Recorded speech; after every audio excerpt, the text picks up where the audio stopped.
so much for that introduction there. And today I have with me professors, academics from universities where most of the students sitting in this hall aspire to be one day. So it's an important session for them as well. And we're talking about a very important theme, which is the future role of universities in global progress. And what does that essentially mean? Because when we think about universities, there's a lot of chatter about the next set of leaders coming out of those universities. And education is such an ever-evolving and such a tricky space. So firstly, congratulations to all of you for all the work that you put in as academics, as professors, to make sure that we have those next set of leaders ready under your care. So thank you for your service. But I want to begin with a common question to all my panelists. We are now in an era where there is deep geopolitical fragmentation. It's an era of conflicts, it's an era of wars. And we're also in an era where there's a rapid rise of artificial intelligence, which is, I know, something that universities particularly are struggling with, how much of it to adapt and how much of it needs to really be regulated. We do feel that traditional universities so far have been the machinery for global progress, but do you today as academics feel that the traditional conceptualizations of a university really need to be looked at given the ever-changing geopolitical landscape? Professor C. Rajkumar. Thank you very much, and congratulations, NewsX, for putting this together. I think it is fair to say that for probably more than 1,000 years, universities have been pretty much focused on 5 major aspects. One is, of course, what we are all familiar with, which is creation of knowledge. That is something that the universities are deeply committed to, and that has been done through almost all aspects of what universities do. Second is, of course, dissemination of the knowledge through teaching, and different forms of pedagogical tools have been used. The third is something that we don't sufficiently articulate, but one of the things that universities have been historically doing is that it has been working in the realm of ideas. Ideas that can change and transform society, ideas that are more fundamental to the very future of the humanity that we are in. And that is an area which has come to challenge more recently, and that's where your connection to AI is important. The fourth aspect of what universities do is something, again, we don't talk about it, which is to speak truth to power. Today, more than ever before, universities around the world are increasingly vulnerable when it comes to investing in ideas that will effectively speak truth to power, that requires a deeper understanding of what the purpose and role of universities are. And the last is that, which I think is so important, is that universities are preparing the next generation, the youth of the world. These are 5 things that we have been doing for, as I said, long.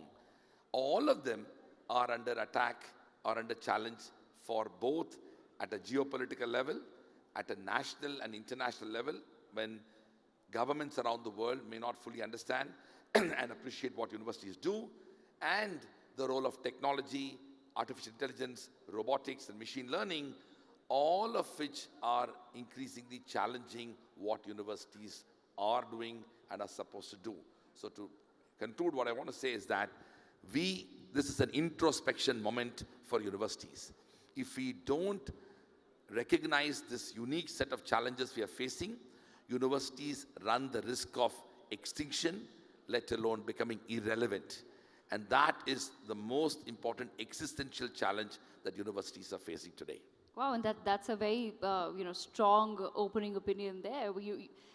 As an academic yourself, for you to admit on this stage that yes, if universities don't change, there is a real risk of becoming completely extinct. Professor Tudor, I want to build on that a little bit with you.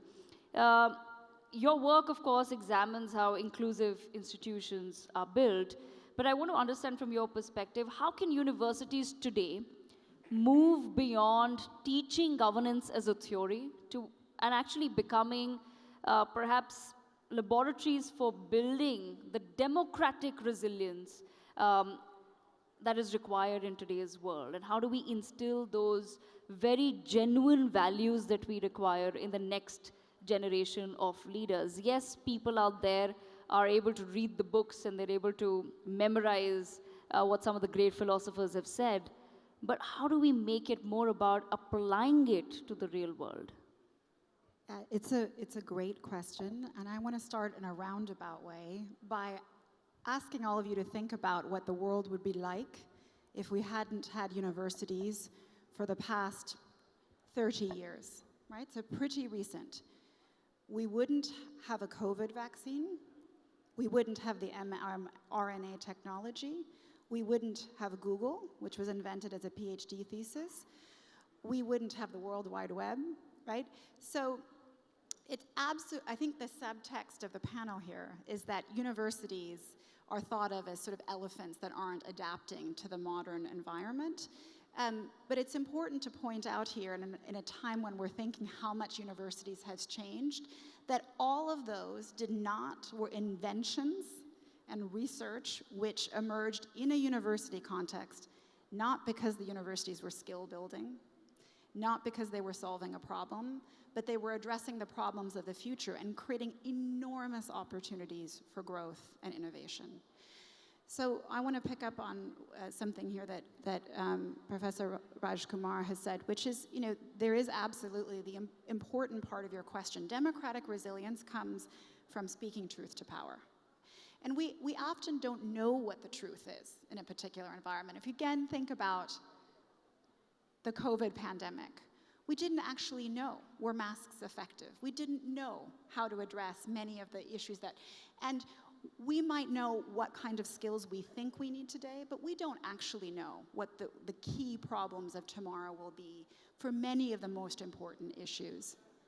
So I think there are three things that universities do. I mean, there are two things, really, research and teaching, and I think they're going to change in three ways. So the first way in which I think they're really going to change is they're going to move away from knowledge. All of you have phones in your pockets, and you can pull up, as many of you probably have, right, the cutting edge research on almost any topic. If you want to know what the cutting edge research was on cancer 20, 30 years ago, you'd have to go to a university. Today, you can pull it up while sitting in this room. So they're going to move away from being places of knowledge hoarding and towards critical thinking skills. An example, you see this already in my university, we've totally done away with regular lecture styles. We teach only through case studies. It's a problem, what are you going to do to solve the problem? The second way in which it's changing in terms of teaching is related to the truth to power point. So how do we understand what the truth is? And to understand that, you actually need to be speaking with people who have different opinions from you as sites of debate and discussion in environments that are increasingly polarized. And finally, and this is the point I've already made, is that they're huge centers of research and innovation. So let me just focus for a moment on the example of the COVID vaccine that emerged from Oxford. The research was well underway, which is why we got a vaccine in world record time. It wasn't there because it was solving a very discrete problem. It was experimenting. And it was that technology that got the world to a much better place 6 years ago, over the course of the couple years. Now, that wasn't just a question of technology in biology. It was virology. It was immunology. You needed people from behavioral science to think about how you brought that vaccine to the market when it had been developed in record time, and there were lots of skeptics about it. You needed people from business to understand how to get the supply chains in place. You needed public health experts and epidemiologists, right? So where are the places in society that we bring that kind of research together? It's universities. All right, Professor Gomez, just building on, the sort of line of thought that I've been taking up with the other professors as well. I want to understand from you, you have a lot of experience in high-stakes multilateral diplomacy. What is the one truth about global progress that universities should really focus on telling their students, and something that they're probably failing to teach right now? Well, I actually agree very much with what my colleagues have expressed so far. And I would like to build a contribution from the perspective of policy making and this interface between policy, the policy logic, which is most of the times responding to crises, problems, always against time. Time is always a constraint or a limit. And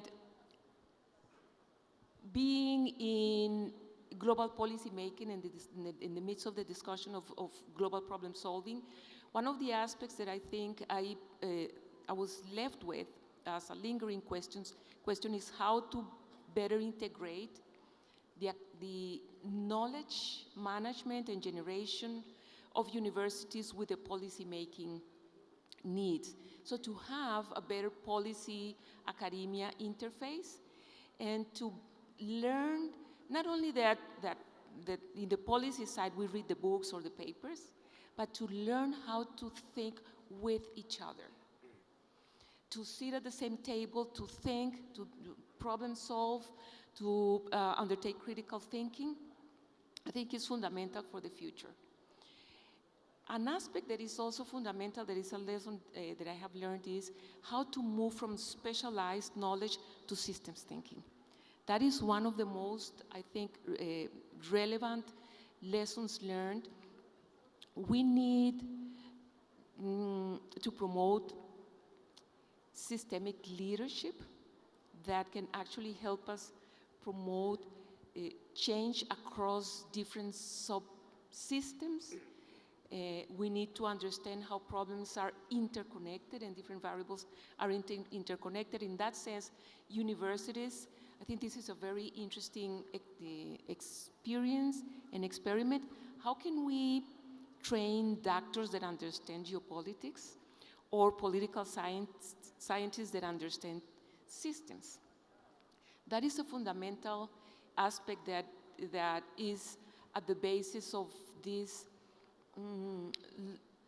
need to improve the quality of our mental processes, of how we administer knowledge, and how we can improve the way in which we respond to the global challenges that we have. And I think so that's one of the reasons why I think systems thinking and a better, much better interface between policy and academia. All right, and picking up on some of those challenges as well, let me bring Professor Nivi Manchanda into the conversation. Professor Manchanda, you're someone who critiques the borders of international relations. I want to understand from you, how can universities then help dismantle some of the intellectual as well as structural barriers that today prevent the perceived global south, as we call it, right? We talk about a divide between the global south and the global north. So what can universities do to dismantle some of the barriers that are preventing the global south from being an architect of, rather than just a recipient of global progress? Thank you. That's a really great question, and thanks for inviting me. I'd also like to agree with my co-panelists that universities are really crucial, and two of the reasons they're really crucial are because of the fact that they inculcate critical thinking, which was needed more than ever, I would say now, and also because they do have this sense of speaking truth to power, and we know that the truth is getting more and more contested. There are many truths, there are no truths. This is something we hear all the time. And universities still try to have, if not the truth, then the best researched answer to a possible question. And I think that's really crucial. In terms of the global north, global south, let me just unpack that a bit further. So where I'm located, which is in the United Kingdom, universities themselves are facing huge challenges. One of them is funding, and the other is a pretty solid attack from the far right. So universities are becoming institutions that are getting less money even as student numbers rise. So students still want to go to university. So there's quite a lot of complexity there.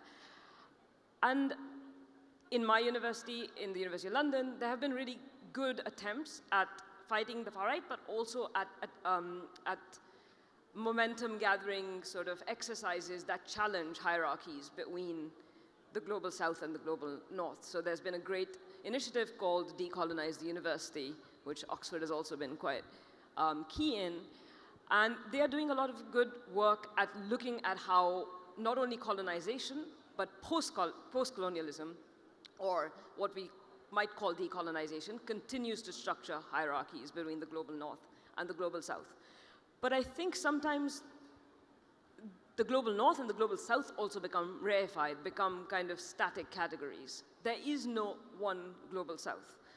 I came from India, from a pretty privileged background, so I got to go to the best universities in the West. That's not the same for everyone. If you're in Brazil or South Africa, and if you're rich, you have access, as much access as rich kids in the global north, but not as much, nearly as poor kids in the global north, and of course, not nearly as much as poor kids in the global south. The other thing is that there is because of this kind of fragmentation of global politics, I think universities in the global south themselves are becoming stronger.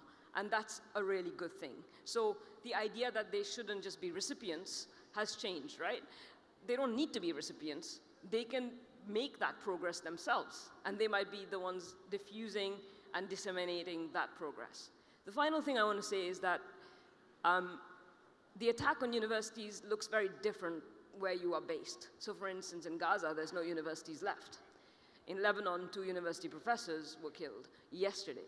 So I feel like there's structural questions that need to be answered that have something to do with colonization and the legacies of colonization, but also to do with the shifting world order.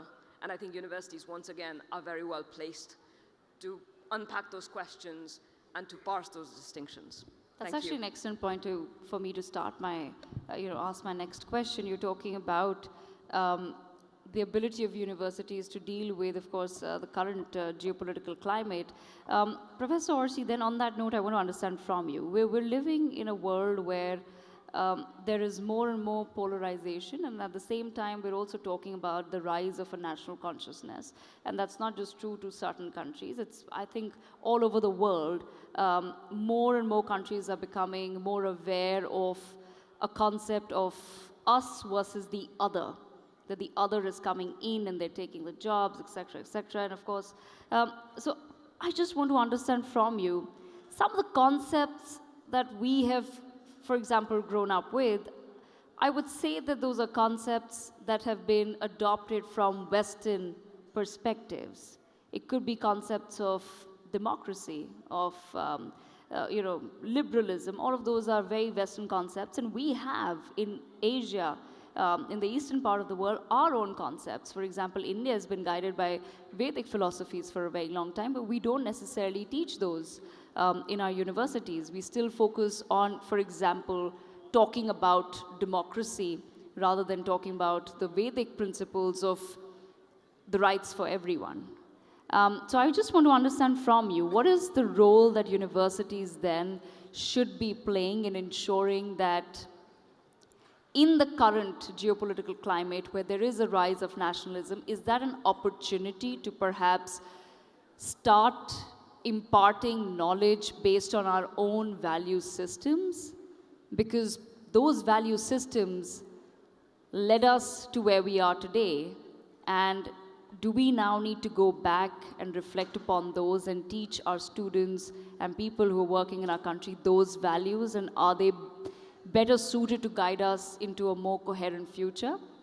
That's my question to you. How do we move away a little bit from the Western gaze and we go back into just imbibing what is truly ours? And this is not to say that there's something wrong with Western philosophies. It is only to understand that certain concepts may not be applicable to everyone. Definitely. So thank you very much, first of all, for having me here. It's really an honor to be part of this panel, part of this event. Your question, of course, is a very complex question. I'm just going to mention perhaps a few things, and I'm probably concentrating on the role of universities, what we can do as universities, institutions, and even as individual professors and academics.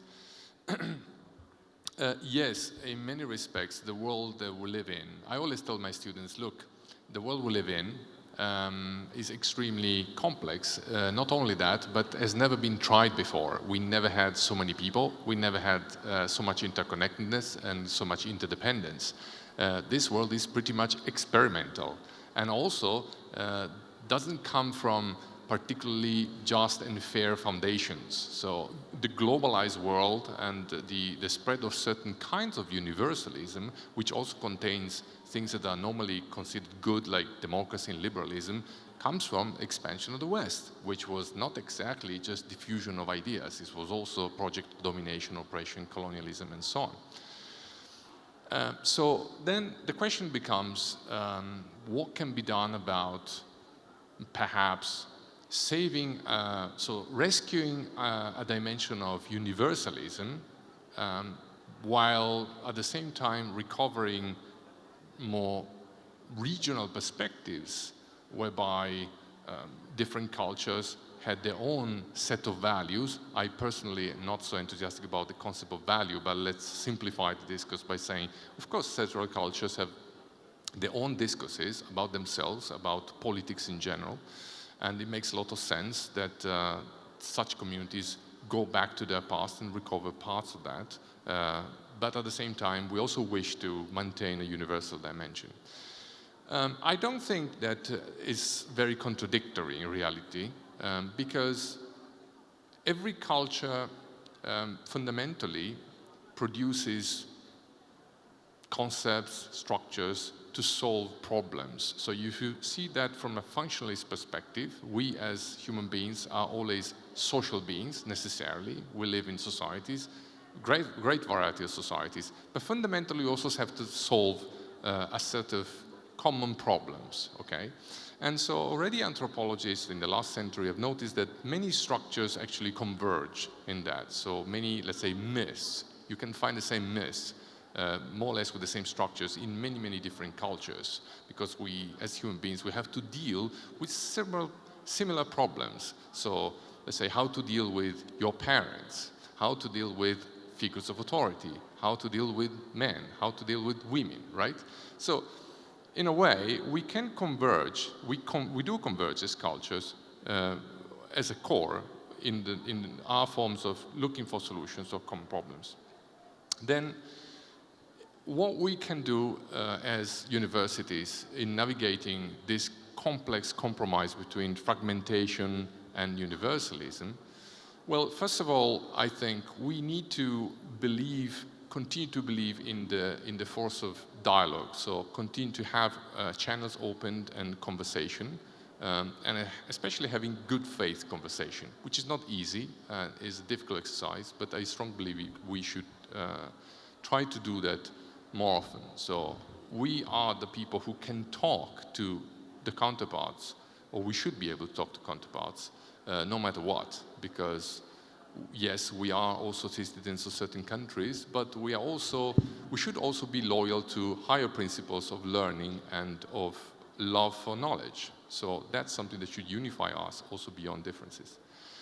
Then, as a scholar who lives in the East, I live in Japan, but comes from the West, I also wonder, and I discuss often with my students, how we can integrate Eastern perspectives and Western universalist sort of tendencies.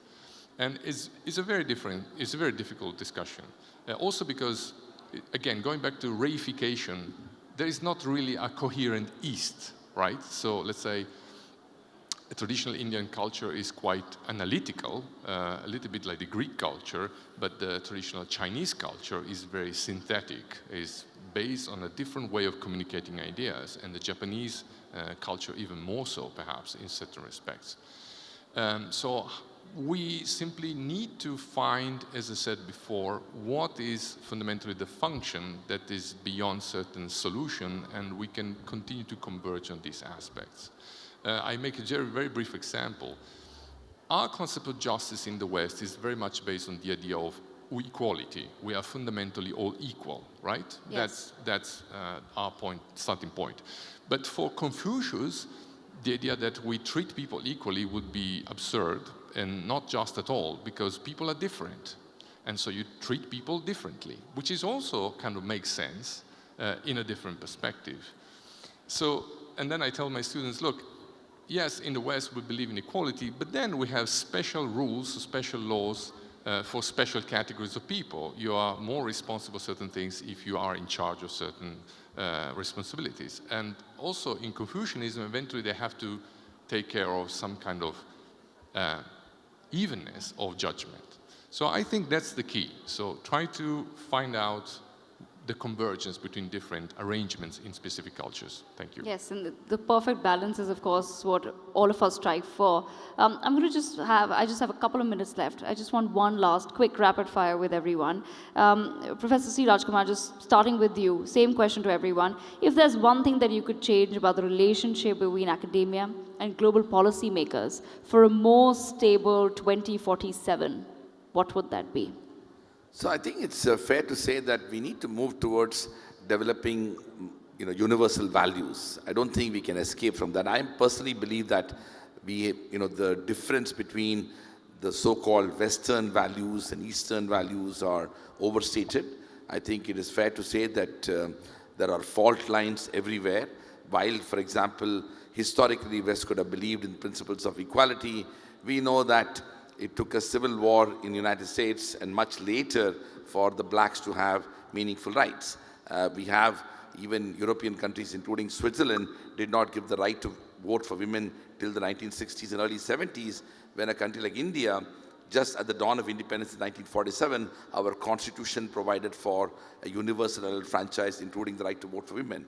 I want to make the larger point that I think it is important for us to recognize that regardless of whichever civilizational heritage and lived experiences societies come from, we need to recognize and come to terms with the idea of certain universal values. And in many ways, we need to recognize that there ought to be institutions that we need to invest in. I mean, one of the remarkable challenges that we are facing, and we heard the Israeli ambassador to India, and one of the questions that I wanted to ask him, and I will throw that question right away, is that, Israel, for example, is one country which benefited from international law. Post-Second World War, the establishment of United Nations and the establishment of the global order to build principles of international rule of law was the most fundamental, in many ways, the sort of transitional shift after the Second World War. Now we are, after 75 years, wondering what is going to be the future of international law? What is going to be the future of global institutions? We need to invest in those ideas for the future. All right, I have to wrap up, but I just want to give 30 seconds to everyone. Professor Tudor. So one thing I'd like policymakers to understand is that in an era of massive AI disruption, universities will be the preeminent site of facilitating critical thinking skills. And in particular, an example of this is that Stanford, as this university that's at the center of this AI disruption, has recently instituted a critical thinking mandatory course for all freshmen. So it's not a pie-in-the-sky idea. These are, in an era of misinformation and disinformation, where we're going to develop those skills. Professor Gomez. I would like to propose to revalue the importance of the word global. That is the global discussion space, the global communication space, where there are global institutions that are the only spaces where all of humanity meet to collaborate, to discuss, and to understand each other. And there is currently this ongoing narrative that global institutions are not good or are failing. And one fundamental function that global spaces provide for humanity is being this meeting place where all of us can bring ideas, perspectives, and traditions of thinking together. Last but not least, I would say we need to recalibrate also how we teach history. Because history is not an independent department, it's not a closed chapter, it's what helps us understand where we are and how we arrived at where we are. And we need to incorporate the understanding of history in every single problem that we are addressing. So I think that really constitutes a challenge to the way in which we collaborate with our past and how we teach the past so that we can bring it into the future in the concept not only of managing what happened, but what lessons we learned from the past so that we don't repeat them in the present time. All right, Professor Manchanda, same question to you. Yeah, I'll be quick. I think politicians and policymakers should take universities more seriously because they are a site of critical thinking, but also universities are not governed by election cycles. So they are actually producing knowledge that, as far as possible, is objective. Thanks. All right, Professor Orsi, last word to you. Yes, I think policymakers should think more about universities also as schools with young people, and these young people need help in a way, so they need to be exposed to transformative experience and so on. So I think taking the students at the center of the policymaking with regard to universities, I think it would be better, like human element. All right, on that note, I've completely run out of time, but thank you so much to all our professors for joining us at NXT 2026.